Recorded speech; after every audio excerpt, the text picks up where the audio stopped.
ಬೆಳಗಿನ ಸಮಯ. ಚಿಕ್ಕ ಮನೆಯೊಳಗೆ ಸೂರ್ಯನ ಬೆಳಕು ನಿಧಾನವಾಗಿ ಒಳಬರುತ್ತಿದೆ. ಹೊರಗೆ ಹಕ್ಕಿಗಳ ಚಿಲಿಪಿಲಿ. ಒಬ್ಬಳು ಅಕ್ಕ ಈಗಾಗಲೇ ಎದ್ದು ಮನೆಯ ಕೆಲಸಗಳಲ್ಲಿ ತೊಡಗಿದ್ದಾಳೆ. ನೆಲ ಒರೆಸುತ್ತಾ ಅಮ್ಮಗೆ ಸಹಾಯ ಮಾಡುತ್ತಾ, ಶಾಂತ, ಜವಾಬ್ದಾರಿಯುತ.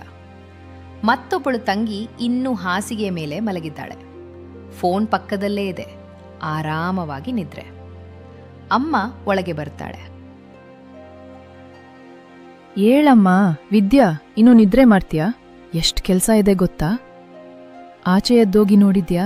ಅಯ್ಯೋ ಅಮ್ಮ, ಬೆಳಬೆಳಗ್ಗೆನೆ ಏನು ನಿನ್ನ ಕಾಟ. ಅಕ್ಕ ಇದ್ದಲ್ಲಲ್ಲ, ಅವಳೇ ಮಾಡ್ಕೊಳ್ತಾಳೆ ಎಲ್ಲ ಕೆಲಸ. ನನಗೆ ಯಾಕೆ ಹೇಳಿ ನಿದ್ದೆ ಕೆಡಿಸ್ತೀಯಾ?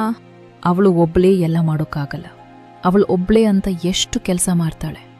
ನೀನು ಮನೇಲಿ ಇರೋದು ಪ್ರಯೋಜನ ಇಲ್ಲ. ಸುಮ್ಮನೆ ಕಾಲೇಜ್ ಹೋಗ್ತೀಯಾ, ಮನೆಗೆ ಬರ್ತೀಯಾ, ಫೋನ್ ನೋಡ್ತೀಯಾ, ಮಲ್ಕೋತೀಯಾ? ಇದ್ಬಿಟ್ಟು ಮತ್ತೇನ್ ಮಾಡ್ತೀಯಾ ಹೇಳು? ಈ ಕೆಲಸಗಳು ನನಗೆ ಸೂಟ್ ಆಗಲ್ಲ ಅಮ್ಮ. ನಿನ್ನ ಮುದ್ದಿನ ಮಗಳಿಗೆ ಹೇಳು. ಇದೆಲ್ಲನೂ ನಾನು ಇಂಥ ಜೀವನಕ್ಕೆ ಬರ್ಲಿಲ್ಲ. ಓ ದೇವ್ರೆ, ನಾನು ಸಿಟಿಯಲ್ಲಿ ಒಂದು ರಿಚ್ ಫ್ಯಾಮಿಲಿಯಲ್ಲಿ ಹುಟ್ಟಿದ್ರೆ ಚೆನ್ನಾಗಿರ್ತಿತ್ತು.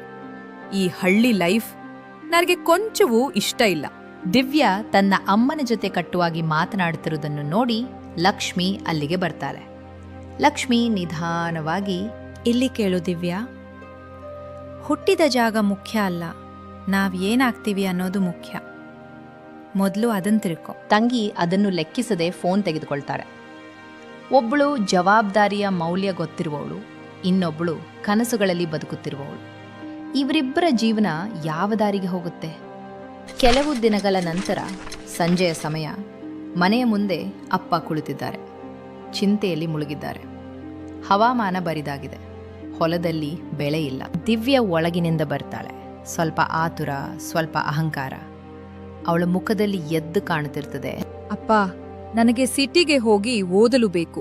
ದೊಡ್ಡ ಕಾಲೇಜ್ನಲ್ಲಿ ಸೇರಬೇಕು. ನಾನು ಒಳ್ಳೆಯದಾಗಿ ಓದಬೇಕೆಂದು ನಿರ್ಧರಿಸಿದ್ದೇನೆ. ನಂತರ ನಿಮಗೆ ಹೆಮ್ಮೆ ತರ್ತೀನಿ. ಅದಕ್ಕಾಗಿ ನನಗೆ ಸ್ವಲ್ಪ ಮಟ್ಟದಷ್ಟು ಹಣ ಬೇಕಾಗಿದೆ. ಹೀಗೆ ದಿವ್ಯ ಬಂದು ತನ್ನ ಅಪ್ಪನ ಬಳಿ ಅಚಾನಕ್ ಭಾರೀ ಮೊತ್ತದ ದುಡ್ಡು ಕೇಳ್ತಾಳೆ. ಅದಕ್ಕೆ, ಮಗಳೇ, ನಮ್ಮ ಪರಿಸ್ಥಿತಿ ಗೊತ್ತಿದಲ್ಲಲ್ವಾ? ಈ ವರ್ಷ ಮಳೆ ಬಂದಿಲ್ಲ, ಬೆಳೆ ಇಲ್ಲ, ಹಣ ಇಲ್ಲ. ಇಷ್ಟೊಂದು ಹಣ ಈಗ ಕೊಡೋಕೆ ಆಗಲ್ಲ. ತಂಗಿಯ ಮುಖ ಬದಲಾಗುತ್ತದೆ. ಅಷ್ಟರಲ್ಲಿ ಅಮ್ಮ ಒಳಗಿನಿಂದ ಬರ್ತಾಳೆ. ನಿನಗೆ ನಮ್ಮ ಪರಿಸ್ಥಿತಿ ಕಾಣ್ತಿಲ್ವಾ? ನಾವು ಎಷ್ಟು ಕಷ್ಟದಲ್ಲಿ ಇದ್ದೀವಿ ಅನ್ನೋದು ಗೊತ್ತಿಲ್ವಾ? ಇಷ್ಟೊಂದು ಹಣ ಕೇಳ್ತೀಯಾ? ಸರ್ಕಾರಿ ಕಾಲೇಜ್ನಲ್ಲಿ ಓದ್ಬೋದಲ್ವಾ? ಅದೇ ಸಾಕು. ಅದು ನನಗೆ ಸೂಟ್ ಆಗಲ್ಲ. ಅಮ್ಮ, ನಿನಗೆಷ್ಟು ಸಲ ಹೇಳ್ಬೇಕು ನಾನು ಅಲ್ಲಿ ಓದೋಕಾಗಲ್ಲ, ನನಗೆ ಸಿಟಿಯಲ್ಲೇ ಓದ್ಬೇಕು ಅಂತ. ಹಣ ಕೊಡ್ತೀರಾ? ನಾನು ಹೋಗ್ತೀನಿ. ಇಲ್ಲ ಅಂದ್ರೆ ನಾನು ಈ ಮನೆ ಬಿಟ್ಟು ಹೋಗ್ತೀನಿ. ಆ ಮಾತು ಕೇಳಿ ಅಪ್ಪನ ಹೃದಯ ಒಡೆದಂತೆ ಆಗುತ್ತದೆ. ಅಪ್ಪ ನಿಧಾನವಾಗಿ ಎದ್ದು ನಿಂತು, ಸರಿ ಮಗಳೇ, ನೀನ್ ಹೋಗು. ನಿನ್ ಕನಸು ನಿಜವಾಗ್ಬೇಕು ಅಂದ್ರೆ ನಾನೇನಾದ್ರೂ ಮಾಡಿ ಹಣ ಒದಗಿಸ್ತೀನಿ. ಅಮ್ಮ ಆಶ್ಚರ್ಯದಿಂದ ನೋಡ್ತಾಳೆ. ಅಪ್ಪ ತನ್ನ ಕಷ್ಟಗಳನ್ನು ಮರೆತು ಅವಳಿಗಾಗಿ ಹಣ ವ್ಯವಸ್ಥೆ ಮಾಡ್ತಾರೆ.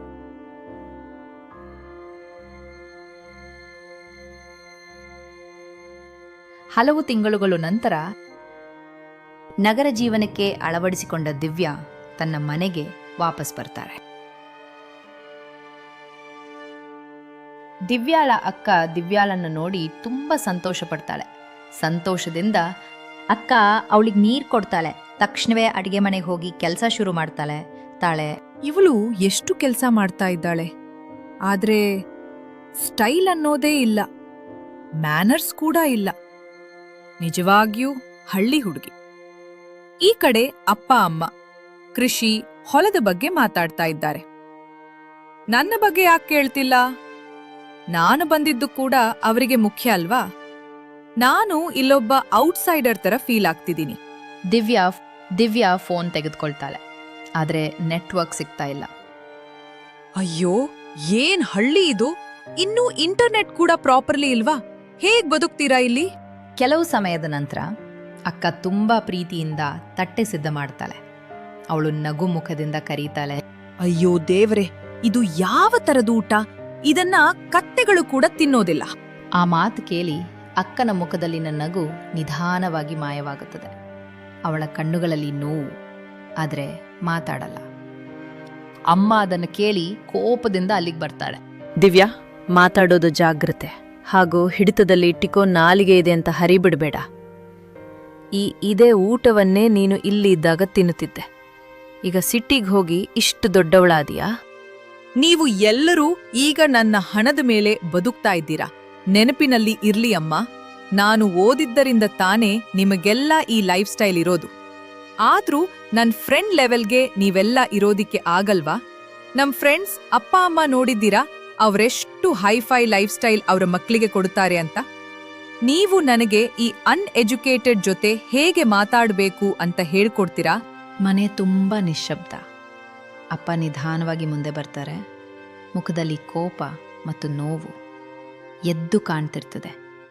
ಅಪ್ಪ ಬಾರದ ಮನಸ್ಸಿನಿಂದ, ಸಾಕು ದಿವ್ಯಾ, ತುಂಬಾ ಆಯ್ತು. ನೀನು ಹೇಳ್ತಿರುವ ಆ ಹಣ, ನಿನಗೆ ಸಿಟಿಯಲ್ಲಿ ಓದಲು ಸಿಕ್ಕಿದ ಆ ಹಣ, ಅದು ನಮ್ಮದು ಅಲ್ಲ.